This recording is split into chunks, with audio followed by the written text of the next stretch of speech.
The Blackwood Experiment.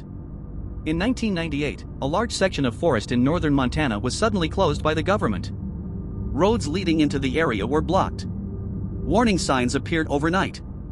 And within weeks, the entire region disappeared from public maps. No official explanation was ever given. People living near the forest began sharing strange stories.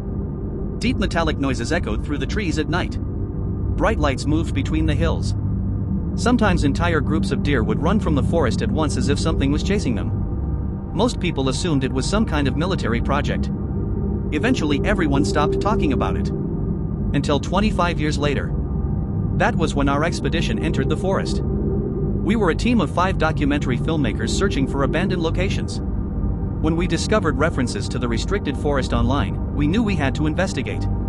The first day seemed normal. The forest was dense and unusually quiet. No birds. No insects. No animal sounds. Just endless trees stretching in every direction. That night we set up camp near a dried riverbed. Around midnight one of our cameras recorded something strange. A distant light moving through the trees. At first it looked like a flashlight.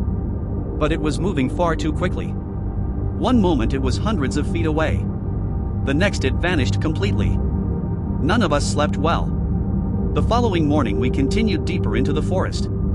After several hours we found something unexpected. An old chain link fence hidden beneath vines and moss. Behind it stood several concrete buildings. Most had collapsed long ago. Others were covered in rust. A faded sign still hung above one entrance. Experimental Biological Research Facility. Authorized personnel only. The place looked abandoned for decades. Yet something felt wrong. The doors weren't open. They had been torn apart. Metal bent outward. Like something inside had forced its way out.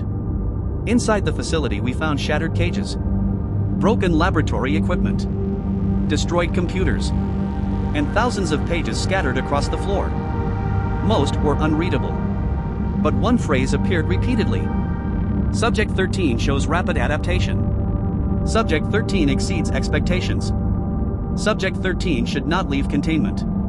We laughed nervously. It sounded like something from a horror movie. At the time none of us believed it. Then we found the security room. Most monitors were destroyed. But one hard drive remained. Using portable equipment we managed to access a few video files. The footage showed a large containment chamber. Scientists stood behind thick reinforced glass. Inside the chamber was a creature. At first it looked human. But its proportions were wrong. Its arms were too long. Its movements seemed unnatural. Then the footage ended. The next file was worse. Emergency alarms were sounding. People were running through hallways. The camera shook violently. And just before the recording stopped, something moved across the screen. Something tall. Fast. And not entirely human. Nobody spoke for several minutes. That evening we returned to camp. For the first time, everyone wanted to leave. But the nearest road was many miles away. We decided to spend one final night and leave at sunrise. That was our mistake. At around 2:30 a.m. we heard movement outside the tents. Slow footsteps. Circling the campsite. Crunch. Crunch. Crunch. None of us moved. The footsteps continued for almost 10 minutes. Then they stopped. Complete silence followed. One member of our team finally gathered enough courage to look outside. The moment he unzipped the tent, he froze. Standing between the trees was a figure. Watching us. Its eyes reflected the moonlight. It was tall. Far taller than any person. And it wasn't moving. We immediately locked ourselves inside the tents. Nobody slept. At sunrise we packed our equipment and began hiking out.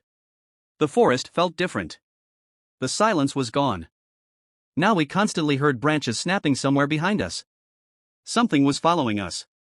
We couldn't see it. But we knew it was there. Hours later we reached the outer fence. Relief flooded through the group. We were almost out. Then one of us noticed something carved into the metal. The words looked fresh. As if they had been scratched there recently.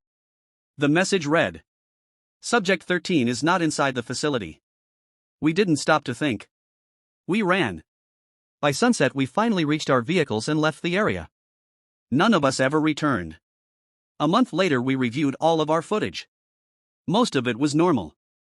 Trees, buildings, the abandoned laboratory. Then we noticed something.